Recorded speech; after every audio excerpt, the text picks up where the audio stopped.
Welcome to Bible Storytime. We're so glad you're here today as we explore a powerful and inspiring story from the book of Judges.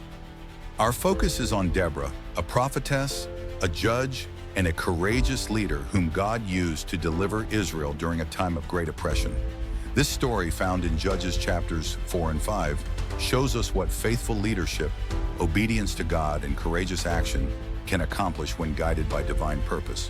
Whether you're familiar with Deborah's story or hearing it for the first time, let's begin by asking God to guide us. The book of Judges tells the story of Israel during a chaotic and turbulent period after the death of Joshua and before the rise of Israel's kings. During this time, Israel went through repeated cycles. They would rebel against God, suffer under oppression, cry out for help, and then God would raise up a judge to deliver them. In Judges 4, we find Israel in another cycle of disobedience. Judges 4:1. Again the Israelites did evil in the eyes of the Lord, now that Ehud was dead. Because of their disobedience, the Lord allowed Jabin, king of Canaan, to oppress them for 20 years. His army commander was Sisera, and he had 900 iron chariots, a symbol of advanced military power at that time. It was a dark time. The people were living in fear. Roads were abandoned. Villages were empty, but God was not done with his people. Enter Deborah. Deborah was a remarkable woman. Judges 4:4. Now Deborah, a prophet, the wife of Lapidoth, was leading Israel at that time. She wore multiple hats. She was a prophetess, which means she spoke the word of God. She was a judge, settling disputes and providing wisdom to the people. She was a leader, guiding the people not only spiritually but also politically. In a male-dominated culture, Deborah's leadership stands out. But her authority came not from human tradition, it came from God. She would sit under the palm of Deborah, and the people would come to her for judgment. Her leadership was marked by wisdom, humility, and faithfulness. Now God gives her a mission, to call Barak, a military commander, and tell him it's time to defeat Sisera. She sent for Barak and said to him, "The Lord, the God of Israel, commands you. Go, take with you 10,000 men. I will lead Sisera into your hands." God had a plan for deliverance, but he needed willing participants. Barak's response? Judges 4:8. "If you go with me, I will go. But if you don't go with me, I won't go." This response reveals both caution and dependence. Barak trusts Deborah, but perhaps not fully in God. Deborah agrees to go, but she gives Barak a prophecy. Judges 4:9. "But because of the course you are taking, the honor will not be yours, for the Lord will deliver Sisera into the hands of a woman." This wasn't a rebuke, but a redirection.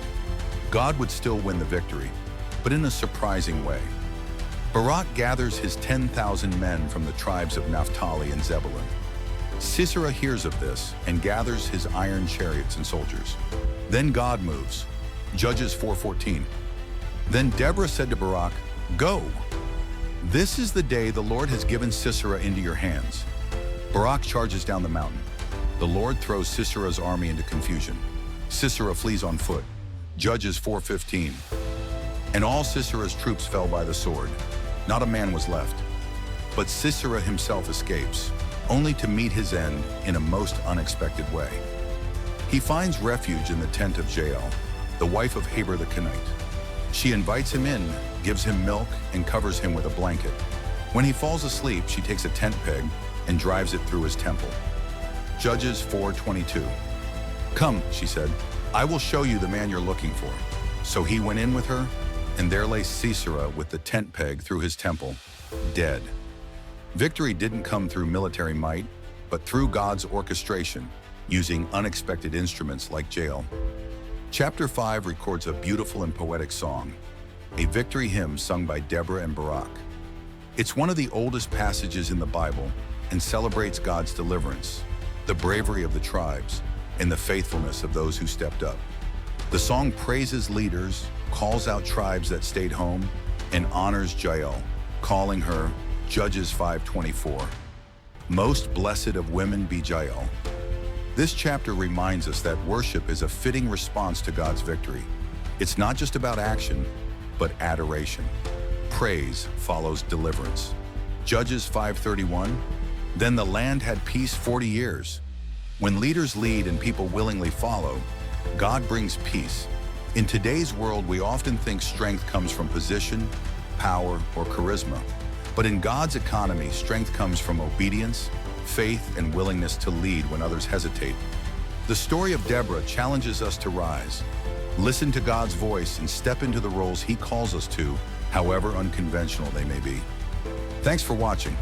If this message about Deborah and God's powerful leadership encouraged you today, don't forget to like this video to let us know it blessed you.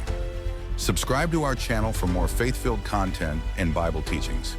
Share this message with someone who needs a reminder that God can use anyone to do great things. Leave a comment below. What stood out to you most from Deborah's story? See you next time, and remember, when God calls, rise up and lead.